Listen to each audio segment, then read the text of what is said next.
Kuidas tekkis mormoonide religioon? Kas oled mormoonidega tuttav? Kas oled selle liige? Ja kui sa ei ole selle liige, siis mis on sinu religioon?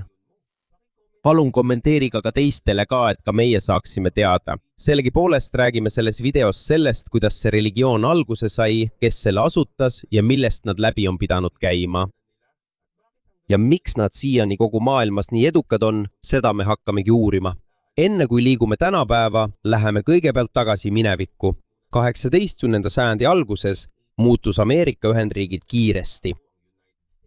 See oli siis veel noor riik ja koos selle kasvuga kasvas ka paljude inimeste huvi religiooni vastu. Paljud jutlustajad reisisid erinevatesse kohtadesse, et kuulutada, mistõttu hakkas ka erinevaid kristlikke gruppe juurde tekkima. Lisaks sellele kasvas veelgi jutlustajate ja uute usuliste gruppide arv Lääne New Yorgis. Seal kasvas üles Joseph Smith. Joseph Smith sündis 23. detsembril 1805 aastal Vermontis. 1816 aastal kolis tema perekond Palmirasse, New Yorki. Smithi perekonna elu oli raske ja nad pidid ellujäämiseks tööd tegema. Seetõttu oli Joosepi formaalne haridus piiratud, aga ta oskas lugeda ja kirjutada ning kasvas üles piibliga tuttavana ja erinevate religiooniteemaliste arutelude keskel. Tol ajal ei olnud piirkonnas populaarne ainult religioon. Kuna piirkond oli uus, olid populaarsed ka lood kullast, oli isegi inimesi, kes otsisid väidetavalt peidetud aardeid ja oli neid, kes uskusid, et erilised kivid, unenäod või muud rahvauskumused võivad aidata teada saada, kus aarded on peidetud. Joseph Smith sai samuti sellisest aardejahist osa. On olemas ajaloolised andmed, mis näitavad, et ta kasutas niinimetatud nägija kivi, kui aitas otsida kadunud esemeid või peidetud aardeid. Kui Joseph suuremaks kasvas, märkas ta ka erinevate kirikute rohkust enda ümber. Igal rühmal olid erinevad õpetused ja ta ei teadnud, millist neist järgida. Siit sai alguse üks tähtsamaid lugusid religioonis, mille ta hiljem asutas. Joseph Smithi enda sõnul kevadel 1820 14-aastaselt läks ta nende maja lähedal asuvasse vaikse metsa, et palvetada. Ta tahtis teada, millise kirikuga ta peaks liituma. Josephi sõnul palvetades nägi ta väga eredat valgust ja 2 jumalikku olendit. Hiljem ütles ta, et need olid Jumal Isa ja Jeesus Kristus. Tema jutustuse kohaselt öeldi talle, et ta ei liituks veel ühegi kirikuga, mille vahel ta valis. Seda sündmust nimetab Jeesuse Kristuse Viimsaja pühade kirik nüüd esimeseks nägemuseks. See on üks nende usu kõige olulisemaid osi seoses nende kiriku algusega. See lugu pärineb otse Joseph Smithi enda öeldud ja kirjutatud sõnadest, tema nähtudest ja kogemustest. Tal on sellest loost mitu versiooni, mis on kirja pandud erinevatel aegadel, kuid pärast seda ei olnud Joosep veel kirikut asutanud. Möödus veel mitu aastat, kui saabus 1823 aasta. Oli Joosep 17-aastane. Tema jutustuse kohaselt ühel õhtul, kui ta oma kodus palvetas, ilmus tema tuppa ingel. Ingel kandis nime Moroni. Moroni ütles väidetavalt, et nende kodu lähedal asuva künka alla on maetud metallplaatidele kirjutatud muistne ülestähendus. Joosepi loo järgi see kirja rääkis muistsete inimeste elust, kes elasid Ameerikas. Joosep ei saanud neid plaate kohe kätte. Tema loo järgi pidi ta ootama veel mitu aastat, enne kui ta need kätte sai, kuid just siin algas tema elu järgmine oluline osa. Sest need plaadid pidid saama aluseks raamatule, mida hakatakse kutsuma Mormoni raamatuks. Joseph Smithi loo järgi Moroni ütles talle, et need plaadid sisaldavad muistset ülestähendust, mille ta peab pilkima. Aastaks 1827 ütles Joosep, et tal lubati võtta plaadid künkalt, mida kutsuti Hill Gumoraks. Plaatidega koos olid ka vahendid, mis pidid aitama tõlkimisel. Järgmistel kuudel hakkas ta dikteerima teksti, millest sai Mormoni raamat. Joosep ei kirjutanud ise kogu käsikirja. Ta rääkis, samal ajal kui keegi teine kirjutas üles tema öeldut. Tema dikteeritud teksti kirjutasid üles tema abikaasa Emma Smith, Martin Harris ja hiljem Oliver Cowdery. Ajalooliste allikate kohaselt kasutas Joosep tõlkimisel 2 erinevat vahendit. Üks neist oli ninnenanad tõlgendajad, mis väidetavalt olid plaatidega kaasas, ning ta kasutas ka omaenda nägijakivi. Mõnel juhul pani Joosep nägijakivi mütsi sisse ja tõi oma näo selle lähedale, et sees oleks pime. seejärel ütles Joosep, et kivi peal ilmuvad sõnad ja ta dikteeris need kirjutajatele. Tema nägijakivi kasutamine oli seotud tema varasema kogemusega aardejahil. Enne Mormoni raamatu algust. 1829. aastaks liikus tõlge juba kiiresti edasi. Suur osa käsikirjast dikteeriti vaid mõne kuu jooksul. Seejärel saatsid nad käsikirja trükikotta Palmiras, New Yorgis 1830. aastal.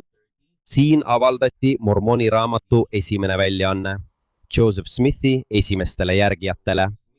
Raamat oli väga oluline, sest see oli tema väidetama prohveti staatuse peamine tõend. Joseph Smithi jaoks ei olnud see aga piibli asendaja. Ta õpetas, et see on lihtsalt täiendav pühakiri Jeesusest Kristusest ja iidsetest inimestest, kellest raamat räägib, et nad olid esimesed. Mormoni raamatu põhijutustus algab perekonnast, kes elas Jeruusalemmas enne linna langemist Babyloonia impeeriumi kätte. Raamatu järgi juhtis mees nimega Lehi oma perekonna Jeruusalemmast välja. Pärast pikka rännakut ehitasid nad laeva ja ületasid mere, kuni jõudsid Ameerikasse.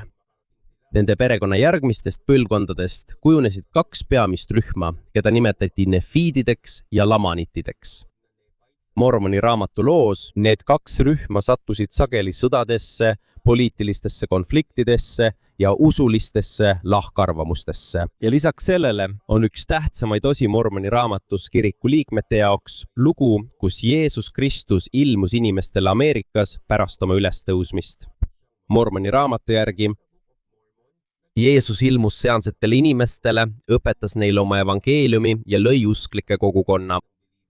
See on põhjus, miks kirik nimetab Mormoni raamatut tänapäeval Jeesuse Kristuse teiseks testamendiks. Koguduse liikmete jaoks ei ole see lihtsalt muistset inimeste ajalugu. See on ka usuline tekst, mis kinnitab nende usku Jeesusesse. Küsimus on nüüd selles, kas Mormoni raamat on tõesti ajalooline dokument. Tegelikult on seda juba ammu vaieldud. Kiriku varased liikmed uskusid sageli, et põlisameeriklased on otsesed järeltulijad inimestest, keda on kirjeldatud Mormoni raamatus.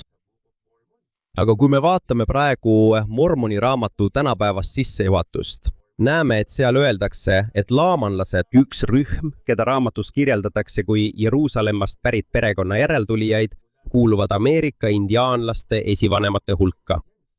Praegu on sõnastus ettevaatlikum. Varem öeldi justkui, et laamanlased on Ameerika indiaanlaste peamine päritolu. Nüüd öeldakse lihtsalt, et nad kuuluvad nende esivanemate hulka. Nüüd, usklike jaoks, usk on nende peamine alus, miks nad võtavad Mormoni raamatu pühakirjana vastu. Samal ajal uurivad ajaloolased, arheoloogid ja geneetilised teadlased jätkuvalt väiteid Ameerika iidsete rahvastike päritolu kohta. Seetõttu on oluline neid kahte asja eristada. Lugu vastavalt kiriku uskumustele ja küsimused, mida ajaloolased ja teaduslikud uurimused endiselt uurivad. Aga ükskõik, milline on uskumus raamatu päritolu kohta, on selge, milline mõju see avaldas Joseph Smithile. Varem oli ta vaid noor farmer New Yorgist, tuntud ka aarde otsimise poolest. Pärast Mormoni raamatu avaldamist ta hakati teda tundma kui usulist juhti ja sellest alates ei piirdunud ta enam ainult raamatuga. Tema järgmine samm oli asutada oma kirik ja koguda kokku inimesed, kes usuvad, et on uusi prohveteeringuid ja uus pühakiri, mis ilmusid Ameerikas. Ja siin me nüüd oleme. Aastaks 1830 Joseph Smithil oli juba olemas Mormoni raamat ja tema uskujate arv hakkas samuti kasvama. Tema järgijate jaoks oli Mormoni raamat tõendiks, et Jumal oli ta tõepoolest prohvetiks kutsunud. Seega, 6. aprillil 1830. Aastal kogunes Joosep ja tema järgijad Fayette'is, New Yorgis, ning nad asutasid ametlikult oma kiriku. Alguses nimetati seda Kristuse kirikuks. Sellest hetkest alates ei õpetanud Joosep enam ainult Mormoni raamatut. Ta jätkas ilmutuste ehk sõnumite jagamist, mida ta väitis end Jumalalt saavat. Aastate jooksul kujunes välja palju uskumusi, mis muutsid nende koguduse teistest erinevaks. Üks tähtsamaid uskumusi on nende usk niinimetatud taastamisse. Nende arvates pärast Jeesuse ja tema apostlite surma õige võim kirikut juhtida kadus. Seetõttu usuvad nad, et Jumal andis selle võimu tagasi Joseph Smithile et taastada Jeesuse tõeline kirik. Nad nimetavad seda perioodi suureks apostaasiks. Seega, viimsaja pühade jaoks tuleb see taastada enne Jeesuse teist tulemist. Joseph Smithi sõnul selle taastamise osa on preesterluse autoriteedi ehk õiguse juhtida ja teha usulisi talitusi Jumala nimel tagasitoomine. Ta ütles, et Joseph Smith ja Oliver Cowdery ütlesid, et neile ilmus ristja Johannes ja andis neile osa preesterlusest. Nende jutustuse kohaselt ilmusid hiljem ka apostlid Peetrus, Jakobus ja Johannes ning andsid neile kõrgema preesterluse autoriteedi. Selle tõttu uskusid Joosep ja tema järgijad, et nende kirik jätkab Jeesuse poolt iidsetel aegadel rajatud kirikut. Kuid 1830 aastal polnud veel kõik viimsaja pühade õpetused täielikud.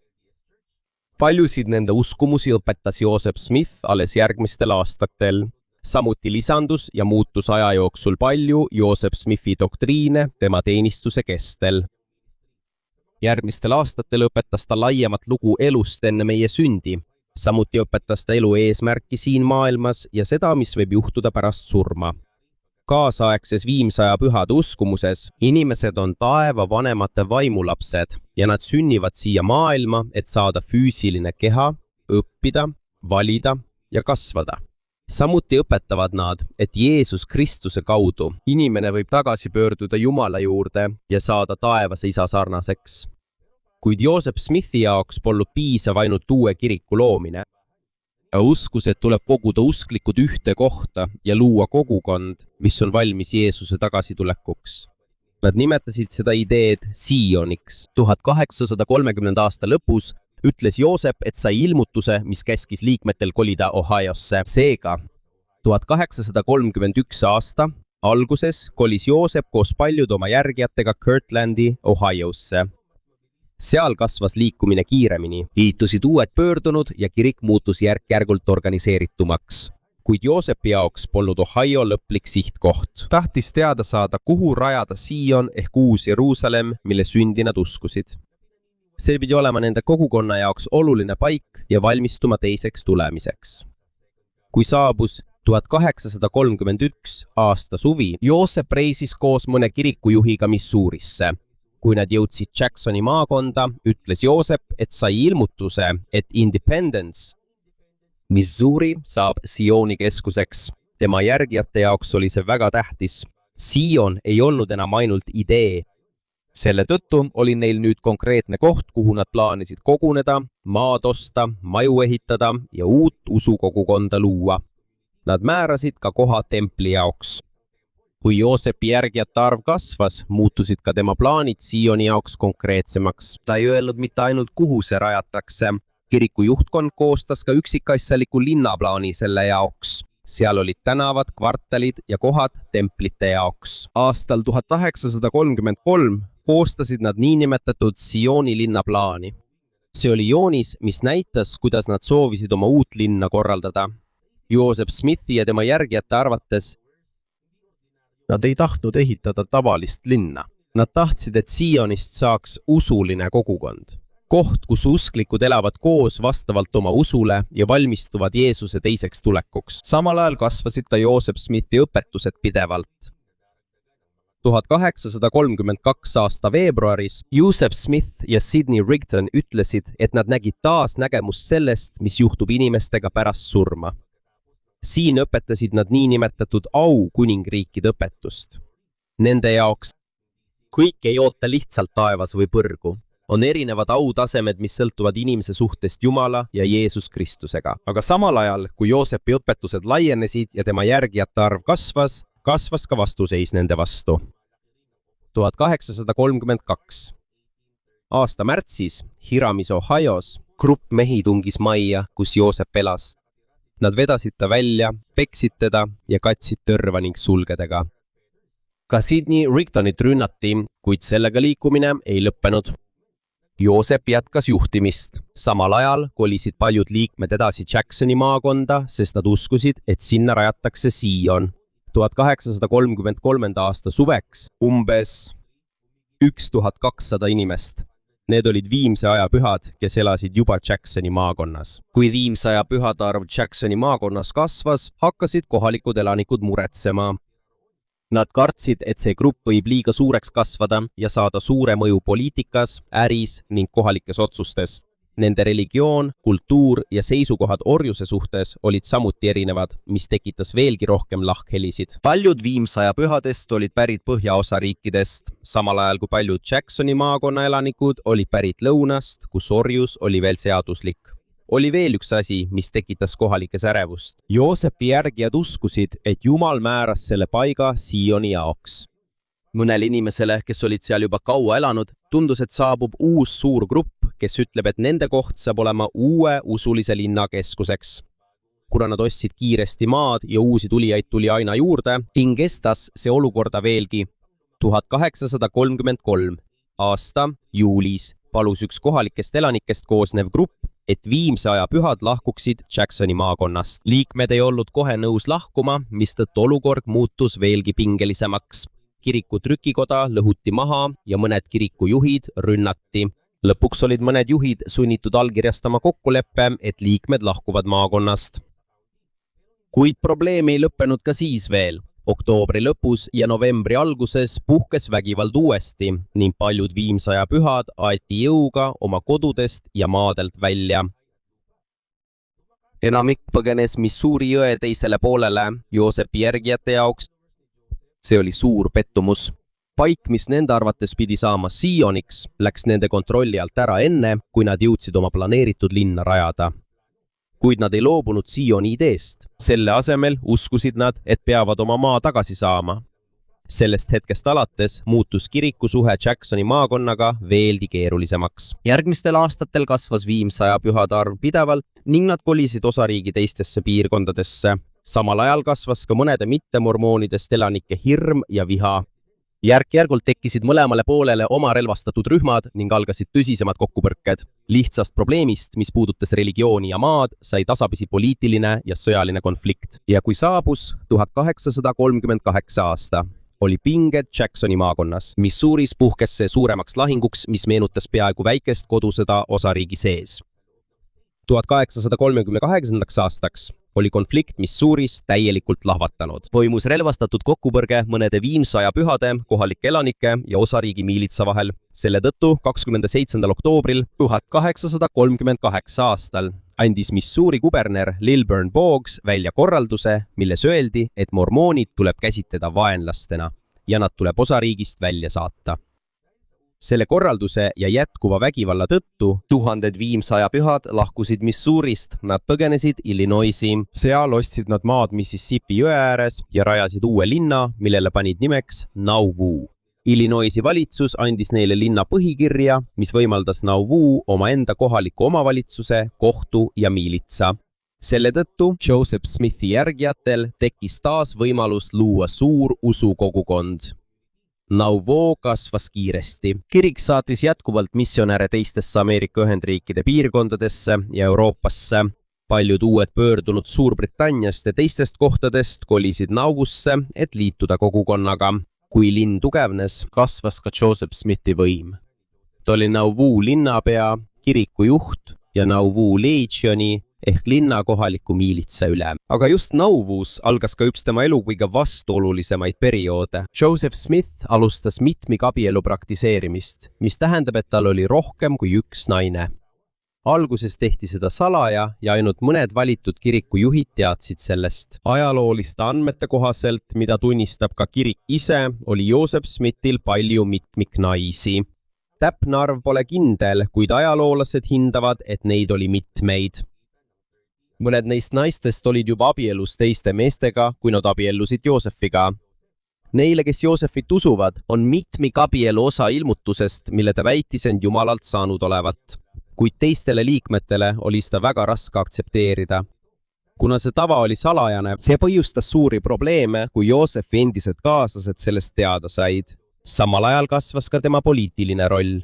Aastal 1844 Joseph Smith kandideeris isegi Ameerika Ühendriikide presidendiks. Tema võiduvõimalused olid väikesed, kuid see näitas, et ta ei juhtinud enam ainult usulist liikumist. tal oli oma linn, palju järgijaid, omaenda miilits ja kasvav poliitiline mõju. Siis tuli probleem, mis lõpuks ta kokutas. Oli grupp endisi liikmeid ja Josephi kriitikuid, kes tegid ajalehe nimega Novo Expositor. Selle esimeses numbris 1844 aasta juunis nad kritiseerisid Joseph Smithi juhtimist, mitmikabielu ning usu ja poliitilise võimu segamist Nauvoos. Hinnapeana pidas Joseph Nauvo linnavolikoguga nõu. Volikogu kuulutas ajalehe ja trükipressi avalikku korda rikkuvaks. Seejärel käskis Joosep linnamarsalil trükipressi ajalehe eksemplarid hävitada. Käsk täideti. 10. juunil 1844. See oli väga suur probleem, sest asi ei olnud enam ainult usuliste lahkarvamuste küsimus. Trükipressi hävitamine põhjustas juriidilise ja poliitilise kriisi. Joosep ja mõned tema kaaslased arreteeriti rahutuste tõttu. Kui pinged kasvasid, kuulutas Joosep Novos välja sõjaseisukorra ja kasutas miilitsat. Hiljem esitati talle raskem süüdistus riigi reetmises Illinoisi osariigi vastu. Joosep andis end võimudele üles ja viidi koos oma venna Hirami ning mõne teise kaaslasega Kartaagi vanglasse. 27. juunil 1844 relvastatud jõuk tungis vanglasse. Mehed läksid teisele korrusele ja avasid tule ruumi pihta, kus viibisid Joosep ja Hiram. Hiram tapeti. Joosepil oli väike püstol ja ta tulistas samuti, püüdes end kaitsta. Seejärel läks Joosep akna juurde. Ta sai kuulitabamusi ja kukkus teiselt korruselt alla. Joseph Smith suri 38-aastaselt. Vaid 14 aasta jooksul pärast oma kiriku asutamist suutis Joseph Smith luua usulise liikumise, anda välja uue pühakirja, asutada kogukondi ja meelitada tuhandeid järgijaid. Kuid kui ta suri, jäi kirik äkitselt ilma oma asutaja ja peamise juhita. Pärast Joseph Smithi surma 27. juunil 1844. aastal tema alustatud liikumine ei lõppenud. Selle asemel seisid liikmed kohe silmitsi suure küsimusega, kes astub tema asemele. Ühtset selget järglast polnud ette valmistatud. Joosep ei olnud enne surma üht selget järglast ette valmistanud, samuti mitte tema vend Hiram, kes oleks võinud pärast teda saada oluliseks juhiks, tapeti samuti Kartaagi vanglas. Selle tõttu esitasid erinevad kirikujuhid omaenda pretensioone juhtimisele. Lõpuks järgnes enamik Novo liikmetest 12 apostli kvoorumile, mida juhtis Brigham Young. Mõned teised rühmad aga eraldusid ja järgnesid teistele juhtidele. Paljude järgijate jaoks Josephi surm ei murdnud nende usku. Nad nägid Josephit veelgi enam prohvetina. Prohvetina, kes suri oma usu eest võideldes. Ka tänapäeval on Joseph Smith Viimsaja Pühade Jeesuse Kristuse kirikus väga tähtis isik. Liikmete jaoks on ta prohvet, kelle Jumal kutsus tõelise kiriku taastamiseks, Mormoni raamatu avaldamiseks ja nende sõnul taastamise alustamiseks. Aga ajaloolisest vaatenurgast on tema lugu palju keerulisem. Tõsi, Joosep alustas noore talupojana, kellel olid piiratud võimalused ja üsna napp formaalne haridus. Tõsi on ka see, et ta osales aardejahis ja kasutas nägijakive. Seejärel väitis ta, et sai nägemusi ja ilmutusi, avaldas Mormoni raamatu, rajas kiriku, asutas uusi kogukondi ja tal tekkisid tuhanded järgijad.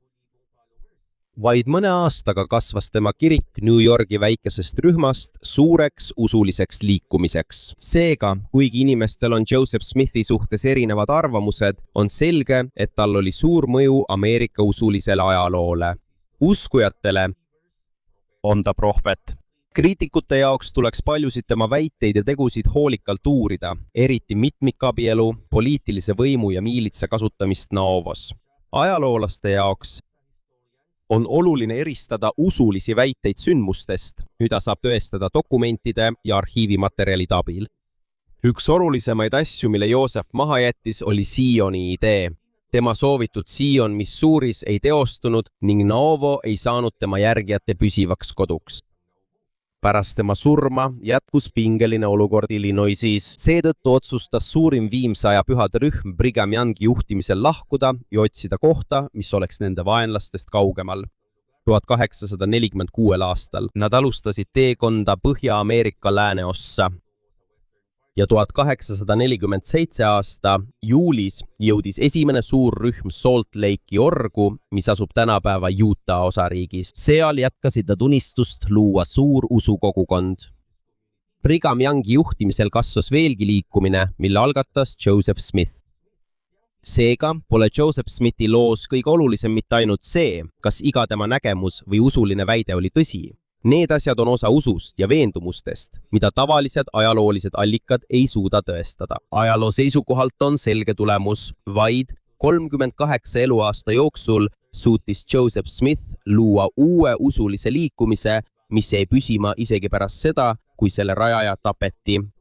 Ta jättis maha Mormoni raamatu, uued usulised õpetused, organiseeritud kiriku ja järgijad, kes olid valmis oma kodudest lahkuma, et oma usku jätkata. Ja kui Joseph Smith suri, ei lõppenud tema lugu. Tema poolt alustatud liikumine jätkus. Liikus läände ja sai hiljem usundiks, mis levis erinevatesse maailma paikadesse.